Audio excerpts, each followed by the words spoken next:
Hey guys, Ken here from the Retro Toy Escapades channel in Malaysia. Entertainment Earth has these new listings up for MOTU Masterverse Wave 7 together with boxed images. Now, the first thing that I thought to myself was, Wave 7? Masterverse stuff has been rolling out real slow here in Malaysia. The last wave that hit hobby stores was something like Wave 4. That was the one with the Viking He-Man. I covered it here on the channel. All I ever see online are people making purchases at some joint in the US called Paul Mart Store. Okay, and that seems to be where all of the new figures are turning up, and nothing here in Malaysia so far. Now, the other thing I felt looking at this wave was that on a whole, of course, everything here looks spectacularly sculpted. Everything looks great. Okay, this is the norm for Masterverse. I expect the stuff to look fantastic. But at the same time, this particular wave kind of seemed a bit boring to me. You know what I mean? That doesn't mean that I don't want to pick up anything, but firstly, look, what's with all of the good guys here? What's with all the heroes? I'm here for the bad guys, the scary hybrid monsters. You guys know this, okay? I'm here for the villains, and this wave seems to be kind of light on that, right? And even Evelyn, she's supposed to be the baddie here, but then again, if you watch Revelation, you'll know that she's really not, okay? Spoiler, she's not the villain, not technically. So yeah, this whole set basically is just a hero's wave. Now, I've talked about this in other videos as well. I don't really have a tendency to collect female action figures. This particular wave comes with two females. We've got Evelyn and Frosta. The ladies look absolutely stunning. Drop dead gorgeous. These are dream dates for any guy out there. As a teenager, hell, even now, I can imagine just having images of them plastered all over the bedroom. You know what I'm saying? Now, I'm not trying to take the experience away from anyone. That's not what this channel's ever been about, all right? This channel's about you guys just enjoying whatever it is that makes you happy. But for me personally, I'm just sharing that the direction of my own personal collection has never leaned towards amassing a large shelf full of female action figures, sometimes you get a female companion over to your place and she checks out your wall and she's like, she sees all these scantily clad figurines of women. And they're definitely scantily clad. Okay, that seems to be the direction of superheroes or, most women characters in pop culture, right? Clothing is usually optional, all right? Or just barely there, especially in the barbarian era, you gotta admit, okay? Clothing was scarce, okay? So she's gonna be looking at this display and she'll be like, why in the hell is this bullshit?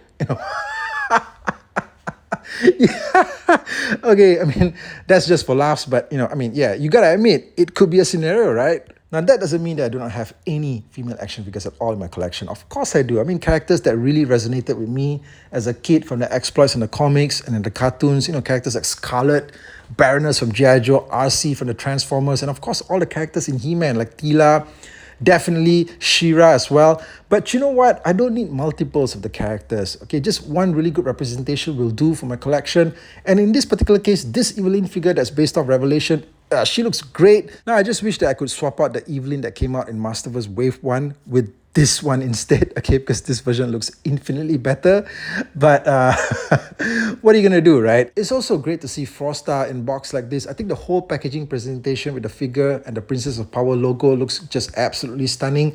This would be like the third Princess of Power release for Masterverse after She-Ra and Hordak, right? Let me think. Was there anything else? Nope. She-Ra and Hordak were the first, okay, which I also reviewed here on the channel. Now, I think that having a subline of Princess of Power figures out there in the market is a fantastic option for collectors. I know that the line definitely has its fans, and I hope that the fans turn up to support this, okay, because I do want to see other characters being made.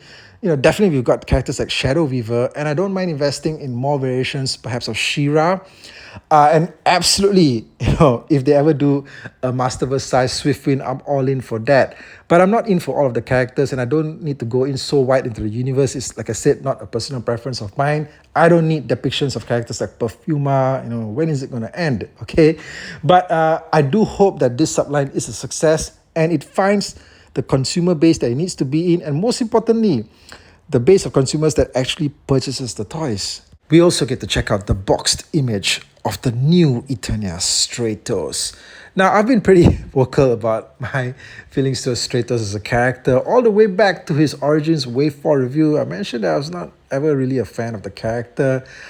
It's just a personal choice. I know that he does have a lot of fans out there. For me personally, the character really doesn't do anything for me at all.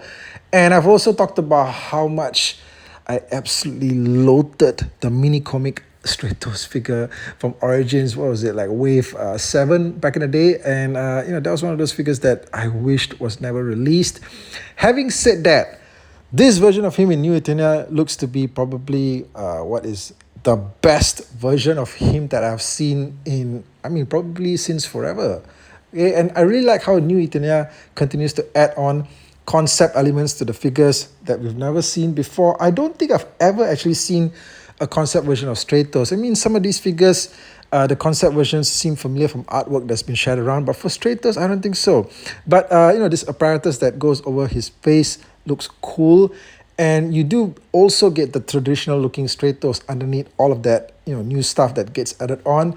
And, this is not an immediate buy for me, but it could actually be the Stratos figure that I actually don't mind really owning for my collection.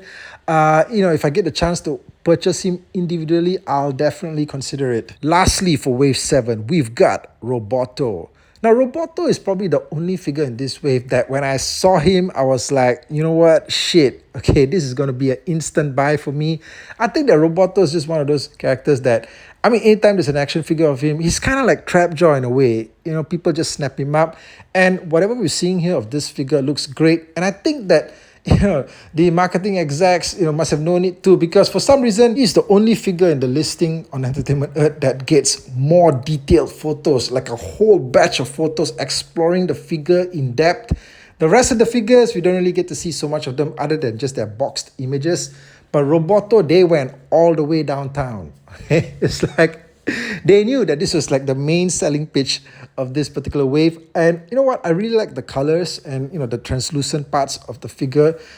Even the translucent swords, those look great. Even though those are not like vintage, iconic to the character, but they look fantastic. Obviously, he's got the interchangeable parts. The parts no longer look as, probably not as interesting as how the vintage figure depicted the parts, the extra additional parts, but they look interesting enough.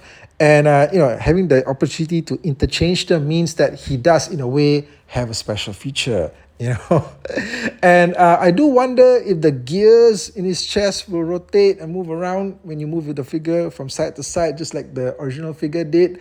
Does his mouth move? Questions, okay? But part of the fun of wanting to actually own this figure.